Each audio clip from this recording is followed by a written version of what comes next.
To live in High Netheril was to live in a world where the impossible was routine and the miraculous was mundane. The citizens of the flying enclaves woke each morning in chambers warmed to perfect comfort by enchantments that never faltered, dressed in clothing that cleaned and mended itself, and took their breakfast from tables where the food appeared fresh and hot through the quiet work of quasi-magical devices powered by the ever-present hum of the Netheril. They walked streets paved with stones that glowed softly underfoot, providing gentle illumination that adjusted automatically to the time of day. They passed fountains that flowed with water of any temperature the drinker desired, and gardens where flowers bloomed in every season, their colors enhanced and their fragrances amplified by the ambient magic that saturated every inch of the enclave. To live in Low Netheril was to live in the shadow of all of this, literally. The great enclaves passed overhead like slow-moving thunderclouds, blotting out the sun for hours at a time as they drifted on their endless circuits. The people below could look up and see, in miniature, the glittering spires and impossible architecture of the cities above them. They could see the tiny figures walking along the edges, looking down, and they could reflect, with whatever mixture of wonder and bitterness their temperaments allowed, that the greatest civilization in the world existed in two versions, one that floated in the sky, where magic solved every problem and comfort was unlimited, and one that remained on the ground, where life was still a matter of hard soil, hard labor, and hard winters. The division between High and Low Netheril was not, in the beginning, a matter of deliberate cruelty. It was a natural consequence of the flying enclaves themselves. The Netherers could only be placed in the enclaves. It was not practical to install them in ground-level cities, for reasons that had to do with the physics of the weave and the geometric requirements of the crystalline spheres. This meant that the quasi-magical items that transformed daily life only functioned in the sky.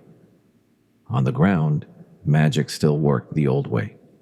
Individual spells cast by individual arcanists at individual cost. The common people of Low Netheril still knew their cantrips, still had access to minor magics, still lived better than the vast majority of Farron's human population. But they did not live like the people of the enclaves, and the gap between the two was not merely a difference of degree, it was a difference of kind. Over time, this gap became a chasm, and the chasm became a canyon, and the canyon became something that resembled less a geographical feature than a moral one. The ruling arcanists of the enclaves, each one the absolute master of their floating domain, began to treat the common people of their cities less as citizens and more as subjects. Taxes were levied. Labor was demanded. The ordinary men and women who maintained the infrastructure of the enclaves, who cooked and cleaned and repaired and served, were expected to do so in exchange for the privilege of living among the wonders of High Netheril. Their voices in governance, never strong, dwindled to silence. The councils that had once represented the interests of all Netherese were gradually dominated by arcanists, and the concerns of non-magical citizens were increasingly treated as trivial distractions from the real business of the nation, which was, of course, the advancement of the art. The ruling council of the High Mages of Netheril, established in negative 2758 of the Dala Reckoning, formalized this arrangement. The council consisted of the leading arcanists of both High and Low Netheril, but in practice the arcanists of the flying enclaves held most of the power. They controlled the Netherers. They controlled the most advanced magical research. They controlled, quite literally, the high ground. The voices of Low Netheril's representatives were heard occasionally, but they were the voices of petitioners, not equals. Decisions were made in the sky and handed down to the earth. The social structure of a typical flying enclave reflected this hierarchy with crystalline precision. At the apex stood the High Arcanist, the founder and master of the city, the most powerful spellcaster within its boundaries, and the final authority on all matters. Below the High Arcanist were the Lesser Arcanists, spellcasters of varying levels of skill and power who served as administrators, researchers, and advisors. Below them were the merchants and artisans who produced and traded quasi-magical goods. Below them were the laborers and servants. And at the very bottom, rarely spoken of and easily forgotten, were those who had been born on the enclave without magical talent, the people for whom the wonders of High Netheril were a daily backdrop rather than a personal achievement, and who existed in a kind of comfortable servitude that was all the more insidious for being so comfortable. Every arcanist chose a major and a minor specialization from among the three great branches of magical study, and was barred from the third. These specialization, invention, which dealt with the creation of new spells and magical items, mentalism, which dealt with the magic of mind and perception, and variation, which dealt with the alteration and transformation of existing magical effects, defined an arcanist's career, and determined their place in the hierarchy of the enclaves. An inventor who produced a notable new spell could expect rapid advancement. A mentalist who discovered a new technique for scrying or telepathy would be celebrated. A variationist who found a more efficient way to modify existing enchantments would be rewarded with prestige and resources. The system was meritocratic in theory. Anyone with magical talent could rise. But in practice, it favored those who were already privileged, already educated, already connected to the networks of power and patronage that crisscrossed the flying cities like invisible webs. Meanwhile, on the ground, the people of Low Netheril continued to live lives that were recognizably human in a way that life on the enclaves was not. They farmed the fertile lands along the narrow sea. They fished its waters. They traded with the dwarves of Delzund and the elves of Airland. They raised their children, buried their dead, celebrated their festivals, and carried on the traditions of the old Seventon Alliance with a stubborn persistence that the arcanists of the enclaves found alternately touching and contemptible. The people of Low Netheril were not poor by the standards of Faerun.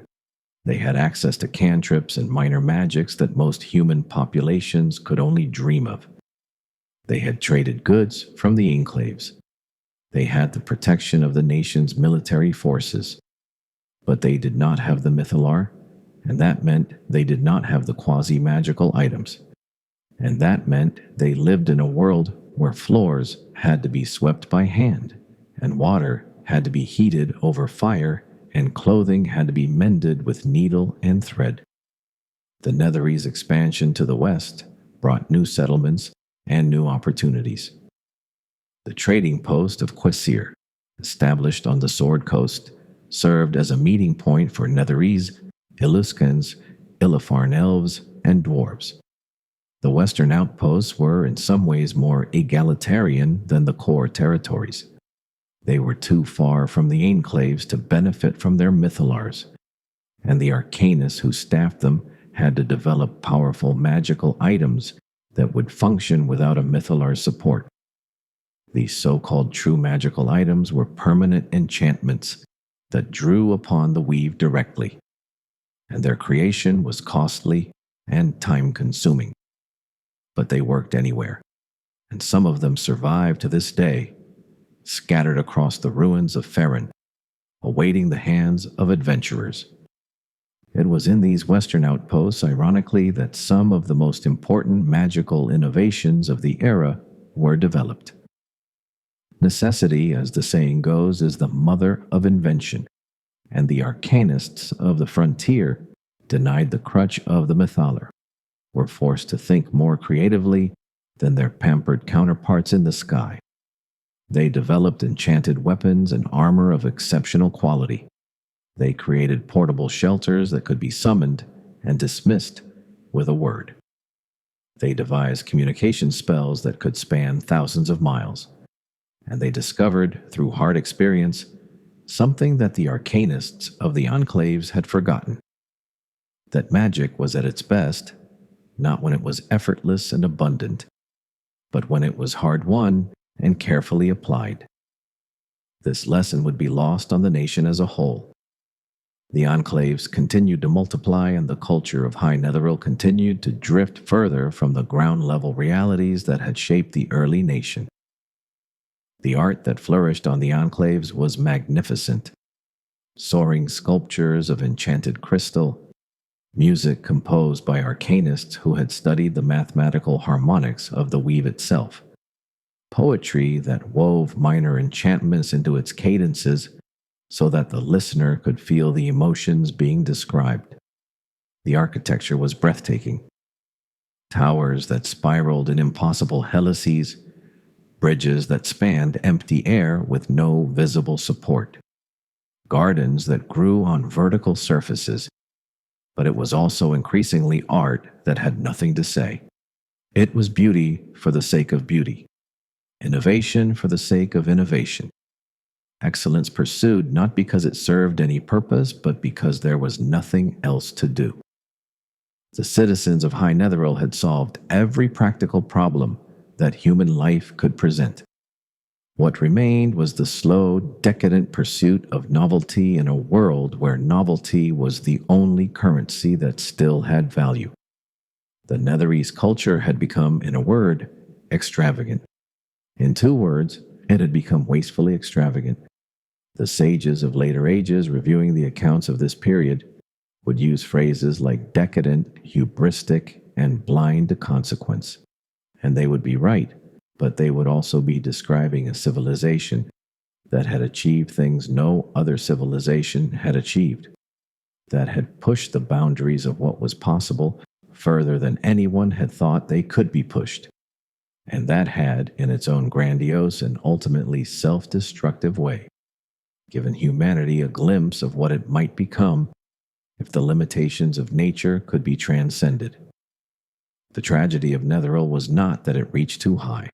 The tragedy was that it reached too high without ever asking whether the height itself was the problem. The enclaves floated. The people below looked up. And the sky, so full of wonders, grew a little darker every year.